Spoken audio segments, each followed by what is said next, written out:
Alright, in today's video here I want to talk about what's on the screen here. I know it's difficult to make videos without overstating the obvious or talking about things that either people don't know or already know about. It's hard to make a well-rounded video that appeals to everybody. So I do the best that I can with whatever graphics files, and being ever mindful of copyright strikes. I see people making YouTube shorts with music that would have copyright flagged me and probably would have got me kind of suspended on YouTube for a while. So I don't know how all this thing works. What is fair use and how do you use all that? As much as I would love to use lots of clips of TV shows from the 80s and all kinds of pictures and things, and a lot of it is just, on borrowed time. We're just borrowing stuff. I mean, because back in the day I borrowed things which I thought were legit to use, and several people complained and said, it's kind of scary when you might theoretically get booted off of YouTube, but other people just do it and keep going, and it's never really affected or bothered them. Especially if, see, I don't monetize my channel, so I don't have that kind of issue, but I always worry about that, and you always wonder why people have moved on or disappeared, and sharing of digital media on other platforms is rampant everywhere, the old Napster days where people just borrowed and stole things. But I use these things just only as an educational tool to get people more interested in the subject at hand. So why do I have a screenshot of Saved by the Bell? And I'm not going to be super accurate, because one of the things that I learned recently, and it was probably just today, is that I didn't save all this worthless knowledge just to remember it for future generations, if that makes sense. So, when I was watching Saved by the Bell, as a high school student or whatever, or a grade school student, I was not watching that to think about 20 or 30 years later. I was in the there and the now, interested in that one particular episode, talked about it a few times, and we went on to the next one. And then when that went off the air, we were disappointed and said, oh, drats, or we missed the finale because we didn't have the VCR tape in, or we just were not paying attention, going off to scout camp, whatever. And it all was forgotten for many years. One of the things that I always enjoyed about card collecting and collecting in general is that we didn't have to remember all this worthless knowledge. We would just go back to whatever physical media we had and relied on that. But again, the physical media started to disappear, and we had the digital media. But that being said, some of the digital media left a lot of trails, or a lot of left behind. They didn't grab everything. So I wanted to show you these two DVDs before I get too far in here. And the video is brought about by this here, and Saved by the Bell New Class Season 1. And it's always fun to find Season 1 of a DVD. I never like to go into, say, like Sherlock Holmes Season 4. And I did pick up Season 4 of Sherlock Holmes, with Benedict Cumberbatch. But I did not pick it up initially. It was at the library book sale, and I said, I don't really want this. But it was still there, so I grabbed it. I can't remember if I paid $1 or if it was on the $5 bag sale, but I do have Season 1, but I don't have 2 and 3, if that makes sense. I don't want to go into that. I don't want to jump around, but sometimes there's no way around it. Like getting Seasons 3 and 4 of Saved by the Bell. People are always, there's a lot of people that are cynical out there, and they say, well, wouldn't it be just easier to get everything, get all the seasons? And, if you know the whole story about all seasons, is that Wonder Years was the biggest problem for many years with music rights. And eventually, when I was gifted the entire Wonder Years, I barely even touched it. I haven't even watched half of any of that. And that just cascaded on to many DVDs, TV sets, and other things that I've watched a couple episodes and never got re-interested in the rest of them, because time has marched on, and I like the fresh and now type of stuff. So if I just find Saved by the Bell New Class Season 1 and I get to it in a timely manner, then I'm going to keep watching that. This one I barely even touched. I watched a few episodes and just gave up on it. It's not that I have the greatest television in the world, but it's so much easier to watch a YouTube video or watch, a couple of hours of news, or, some programming on TV, as bad as the TV reception is at times. So, as I said, things just move forward, and sometimes things move backwards. Many, many years ago, I compiled this binder, and again, I will not I do not remember when I collected this binder. I don't remember how I procured the aqua binder for this one. All I know is that I had a bunch of cards and stuck them in the binder. And when I put this together, I said, good, there were only 2 Saved by the Bell sets, and that's it. Saved by the Bell, the main cast or whatever, and then Saved by the Bell, the college years, and we'll get to that in just a second here. And I wanted to show you page number 1 here. And again, my mindset here, building this set, was just right at the beginning of YouTube or before YouTube, before I really, put channels together. So, if I had a presence of mind, I probably would have saved the entire box instead of just saving the lid, if that makes any sense. So I just ripped off the lid. Other people say, oh my gosh, you ripped the box part, and a box of these now is like $30 or $40 for a box of Saved by the Bell college years. The other Saved by the Bell, this is not the college years, this is the previous incarnation. Again, they were 3 or 4 years into the series before they even thought about putting a trading card set. Pacific scored the rights for that particular show, and what a neat thing for them to have done. So they have archived this show in paper form, in cardboard form. And then the other thing is I have the college years, which I thought was secondary. It's kind of like the Cosby Show, and then when the kids went to college, we had a different world. It was still a good show, it was still more or less funny, but it doesn't resonate with me as much. And I do have a season or 2 of A Different World just because it was practically free.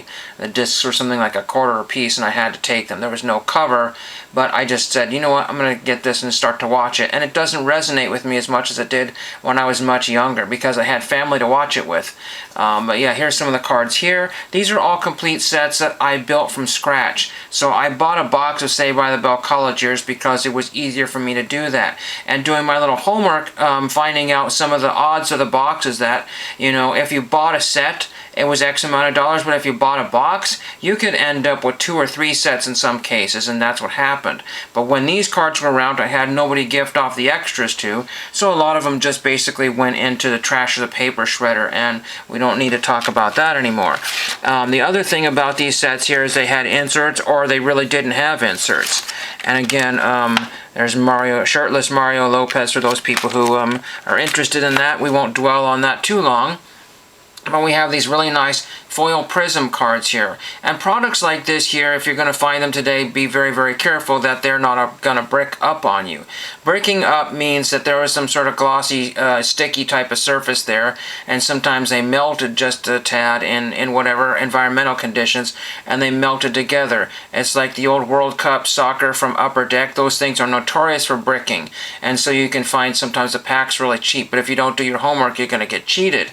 Saved by the Bell packs of this particular series here are about $4 or $5 to buy one of those. Saved by the Bell, the first set there, I do have a wrapper here in the back pocket here, and this is a 25-cent pack there. I cannot remember if I paid 25 cents, but it was pretty darn close to that. Now they're like $7 to $10 for those packs, and I wouldn't pay that because I knew, that was an overdone product. It only appealed to people that were super geeks of the show.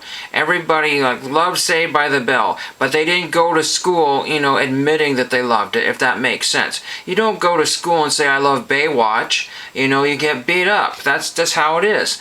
But, everybody went home and watched, Pamela Anderson, and they watched Zach Morris and Tiffany Amber Thiessen and, Mark Paul Gosselaar, and maybe I was a big fan of Screech because, he was just the odd man out. A lot of people identified with him as, unfortunately, life translated into being the odd man out, and now he's gone.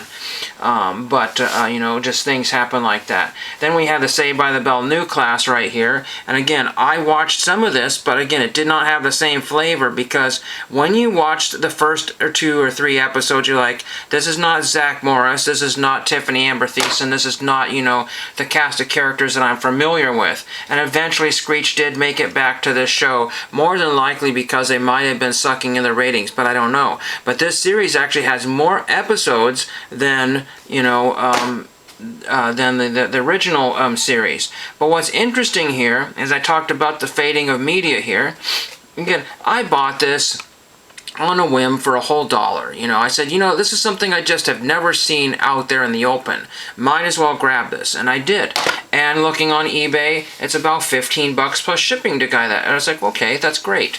Then thinking, you know, and mine, as you do, you're thinking, okay, well, one of these seasons is only $13, whatever. And it's like, and how many other seasons are there? And did they ever do the rest of the series? And it's like when I got involved in watching Fame, the original Fame, not the newer Fame, but people get those mixed up all the time. So the original 1980s Fame, it was a huge deal.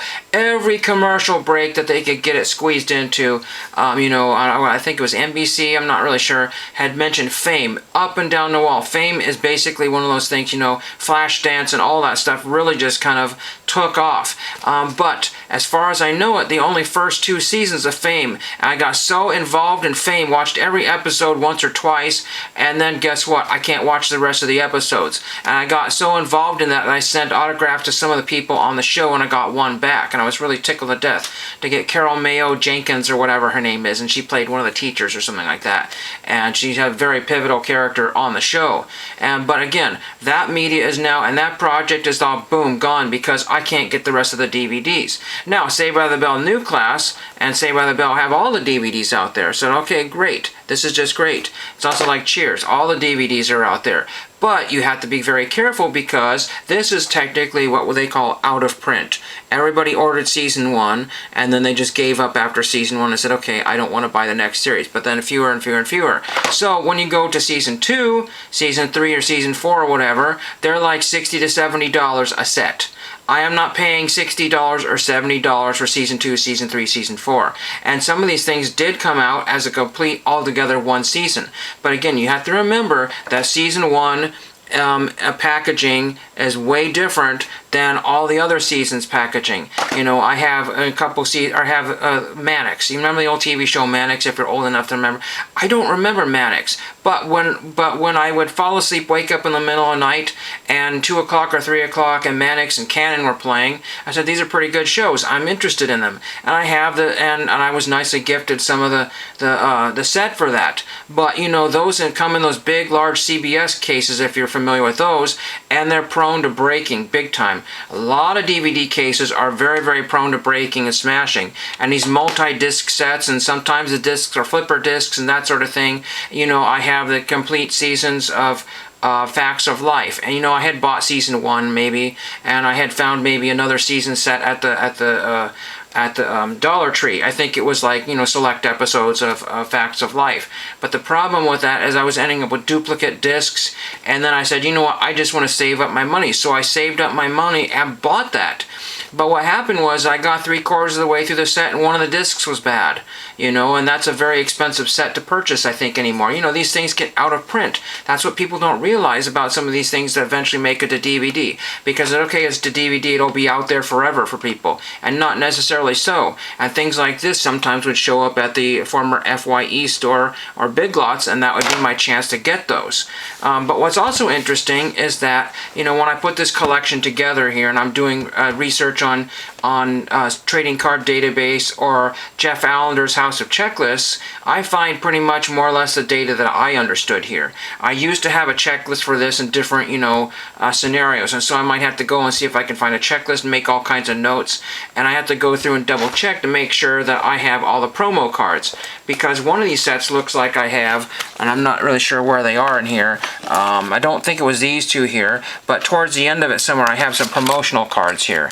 If I can find those here. I believe those are the promotional cards. But Trading Card Database says 4 promotional cards. So I had to figure out what's going on. And maybe they had slightly different fonts on each one of those. Or maybe they were pack promotional cards versus actual promotional cards that were outside of packs.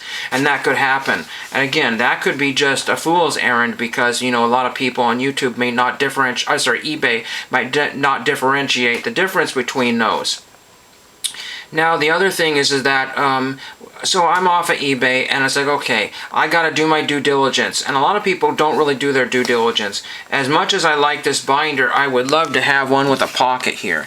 But I could also put pages in here for 8x10s or 7x9s. That's another can of worms. When I like to put a binder together like this, like Welcome Back Kotter or any of my Happy Days binders, I like to get like a promotional picture. And again, you have to be very, very careful because people are reprinting them and they say this is an original photo.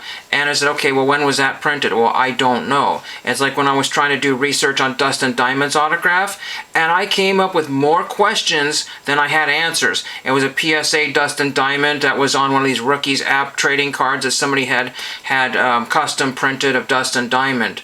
And then the card gives you, like, assigns you a grade maybe if you're lucky, and it also assigns an authenticity.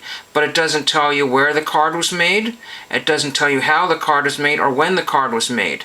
It doesn't tell you, you know, anything about the actual card. So I'm trying to figure out, okay, I know it's technically authentic according to PSA, but, you know, was this card essentially, because when somebody prints out a card on the Rookies app or whatever, they're going to get that card signed pronto. They're not getting it to have it signed 5 years later. That's essentially how that is. So again, you know, and knowing that would lead to more to the authenticity. If somebody printed these cards up, you know, in 2019 or something like that, and we find out Dustin Diamond maybe, you know, died, you know, a year or two before that or whatever, I don't remember exactly when he passed on, that, you know, lends credence to things and sort of stuff, you know, and so timing's of the essence. Again, there was a whole bunch of Dustin Diamond PSA cards here, and they're $250. But also you have to realize that Dustin Diamond, you look at the Star Tiger data there, and he never signed through the mail, as far as I can tell. Maybe when he was on the show, I got little bits of fan mail originally, but later on he didn't sign it. He certainly didn't sign cards that were not printed in the 90s that were made in the mid-2000s or so. And so you have to realize all of that. And again, also, he was only doing shows. Now, did somebody, you know, pay, you know, $50 or more to get his autograph, only to be selling his autographs, you know, years and years after he passed away? This is very confusing to me, because anytime a celebrity passes away, their autographs get lined up on eBay and they all get gobbled up. Now, people are trying to get their money back out of some of these things. I get that. But again, it just, you know, leads to some questions more than answers. You know, the Bob Dole situation. His autograph has been known to be fake, but PSA at one time kept on grading them as authentic. So back to Saved by the Bell here. One of the things that I know is that the checklists are always wrong or incomplete. And I learned that years ago from my Don Mattingly baseball collection. It said the complete Don Mattingly, every card, blah, blah, blah. And then I started checking off all the cards on my checklist, and I was really excited. I was like, wait a minute, this is a Fleer card here. Why is this Fleer card not in my checklist? Why is this card here and this one and this one? And they had documented some of the illegitimate cards like the Broders and that sort of thing. And really frustrating to not have a complete checklist, because I have a spot, I have a card, but I don't have a spot for it. So I said, heck with checklists, you know, so I started making my own checklists. And very, very crazy when that happened. I had hundreds and hundreds of pieces of paper devoted to checklists. I had binders of checklists for every set that I was ever trying to build. And we go to the dreaded eBay here, but not right at the moment. I'm going to do my best to give you some pictures of some items that I saw around the web that were for sale. And Saved by the Bell new class, Pacific did not have the license or did make any cards for this. But Kellogg's came out with a trading card sticker set in their cereal, and I'm trying to get some homework on that because I'm trying to figure out all the ins and outs of that.